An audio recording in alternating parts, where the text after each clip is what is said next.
Hello বন্ধুরা, তোমরা সবাই কেমন আছো? আশা করছি তোমরা সবাই অনেক ভালো আছো। আমিও ভালো আছি।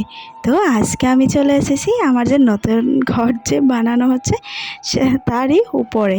তো এখন প্রায় সন্ধে, ঠাম্মা অনেক মানা করছিল যে উঠতে হবে না উঠতে হবে না, কারণ আমি এখান থেকে উঠতেও পারি না, আর উপরে সিঁড়িটা এখনও হয় নাই। তো আমি অনেক চেষ্টা করে উপরে উঠেছি, তারপরে এখান থেকে আমার নামতে ইচ্ছা করছিল না। আর তোমাদেরকে দেখাচ্ছি যে কাজটা কত দূর হয়েছে। তো এই যে দেখো, সেদিনকের পরে আবার আজকে দিচ্ছি। তো আজকে কাজটা এতটুকুই হয়েছে, এখন আরও ঢালাই করবে, আরও কী কী করবে আমি জানি না। তো এই যে আজকে আমি উঠতে পারবো না, সেদিন অনেক কষ্টের ফলে উঠতে পেরেছিলাম, আজকে তো পারবো না আমি জানি। তো আমি নিচের থেকেই তোমাদেরকে দেখাচ্ছি উপরে কীরকম হয়েছে।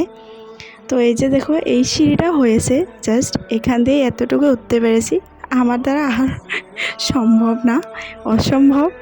তো আমি এখান থেকেই দেখাবো। এই যে দেখো, তো উপরে যে ভাইটা উঠেছে ও আমাকে বারে বারে বলছিল যে এইভাবে এইভাবে ওঠ। আমি বলছি না রে, আমার দ্বারা